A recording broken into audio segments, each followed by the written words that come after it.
ഞാൻ മനസ്സിലാക്കിയതിൽ നിന്നും വളരെ വ്യത്യസ്തമായിരുന്നു തെലുങ്ക് സിനിമ. ഇവിടുത്തെ മാർക്കറ്റ് കണ്ടീഷനിൽ ഫിറ്റാകുമെന്ന് കരുതി ഞാൻ എഴുതിയ സ്ക്രിപ്റ്റുകളൊന്നും നിർമ്മാതാക്കൾക്ക് മനസ്സിലായില്ല. എൻ്റെ കുടുംബത്തിലെല്ലാവരും ഡോക്ടേഴ്സ് ആയതിനാൽ അവരുടെ ഇടയിൽ നിന്ന് ഈ മേഖലയിലേക്ക് എത്തിപ്പെടാൻ എനിക്ക് വളരെ പ്രയാസമായിരുന്നു. വെറും 3 സിനിമകൾ, 3 വ്യത്യസ്ത ജോണറുകൾ, ഏതൊരു സംവിധായകനും കൈവയ്ക്കാൻ മടിക്കുന്ന സബ്ജക്റ്റുകൾ. കൊമേഴ്ഷ്യൽ സിനിമകൾ ആഘോഷിക്കപ്പെടുന്ന തെലുങ്ക് ഇൻഡസ്ട്രിയിൽ നാഗശ്വിൻ അയാൾക്കായി ഒരു സ്ഥാനം പടുത്തുയർത്തി. തൻ്റെ സ്ക്രിപ്റ്റുകൾ നിർമ്മാതാക്കൾക്ക് മനസ്സിലാകുന്നില്ല എന്നിടത്ത് നിന്ന് അയാൾ സ്വപ്നം കണ്ട ലോകത്തേക്ക് പ്രേക്ഷകരെ കൈപിടിച്ചു കൊണ്ടുപോയി. മഹാനടിയിലൂടെ 40കളുടെയും 50കളുടെയും സിനിമയുടെ മായിക ലോകം നമുക്കായി തുറന്നു വച്ചപ്പോൾ വാമൊഴിയായും വായനയിലൂടെയും നമ്മൾ മനസ്സിലാക്കിയ മിത്തുകൾക്ക് പുതുരൂപം കൽക്കിയിലൂടെ നാഗശ്വിൻ അവതരിപ്പിച്ചു.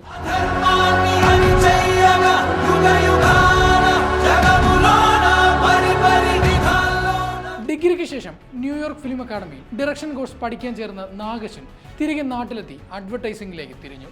എന്നാൽ സിനിമാ മോഹം ഉള്ളിലുണ്ടായിരുന്നതിനാൽ അധിക നാൾ തന്റെ ആഗ്രഹത്തെ ഉള്ളിലൊതുക്കാൻ നാഗശ്വിന് സാധിച്ചില്ല.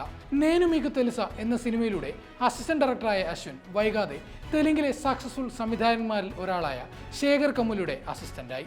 ലീഡർ, ലൈഫ് ഈസ് ബ്യൂട്ടിഫുൾ തുടങ്ങിയ സിനിമകളിൽ അശ്വിൻ കമ്മുലിയുടെ ഒപ്പം വർക്ക് ചെയ്തു. ഒടുവിൽ ഒരാഴ്ച കൊണ്ട് നാഗശ്വിൻ ഒരു സിനിമയുടെ സ്ക്രിപ്റ്റ് എഴുതി കഴിഞ്ഞു. പലർക്കും ഇഷ്ടമാകില്ല എന്ന് അശ്വിൻ കരുതിയ ആ സ്ക്രിപ്റ്റ് പല നിർമ്മാതാക്കൾക്കും, എന്തിന് തെലുങ്കിലെ ടോപ്പ് താരങ്ങൾക്ക് പോലും ഇഷ്ടമായി.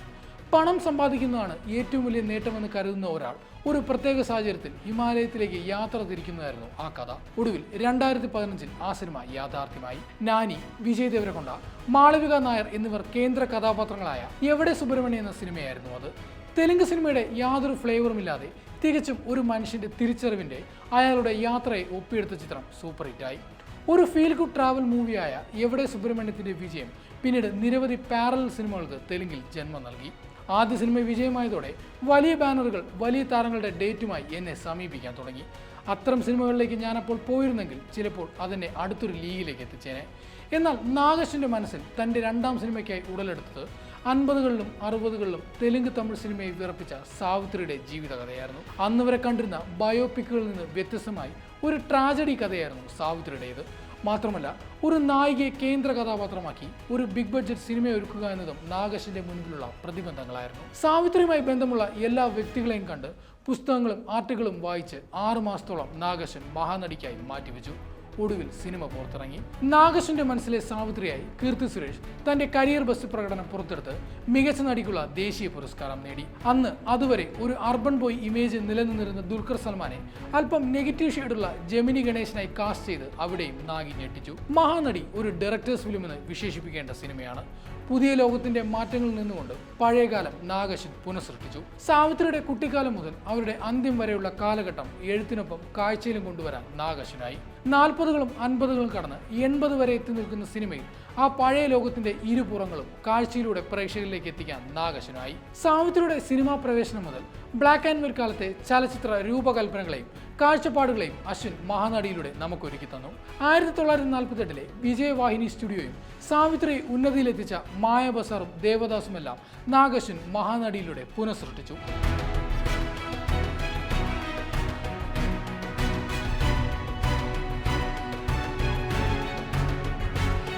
SS രാജമൗലി വരെ ഉൾപ്പെടുന്ന സംവിധായകർ പ്രശംസിച്ച ചിത്രം അന്ന് വരെ ഉണ്ടായിരുന്ന ഫീമെയിൽ സെൻട്രിക് സിനിമകളുടെ കളക്ഷൻ തിരുത്തിയാണ് തിയേറ്റർ വിട്ടത്. 3ാമത്തെ സിനിമയിലെത്തുമ്പോഴും എവിടെ സുബ്രഹ്മണ്യത്തെയോ മഹാനടിയെയോ നാഗശ്വിൻ നമ്മെ ഓർമ്മിപ്പിക്കുന്നില്ല. മഹാഭാരതത്തിന് ഒരു സീക്വൽ ഉണ്ടായാൽ എങ്ങനെയിരിക്കും? നാഗശ്വിൻ തന്റെ 3ാം സിനിമയായ കൽക്കിയെ വിശേഷിപ്പിക്കുന്നത് ഇങ്ങനെയാണ്: ഒരു സയൻസ് ഫിക്ഷൻ സിനിമ എടുക്കുക, അതും ഇന്ത്യൻ പ്രേക്ഷകർക്ക് സ്വീകാര്യമാകുക എന്നത് തീർത്തും പ്രയാസമേറിയതാണ്. അവിടെ തന്റെ വിഷനുമായി ഒന്നിച്ച് യാത്ര ചെയ്ത് നാഗശ്വിൻ കൽക്കി സൃഷ്ടിച്ചു.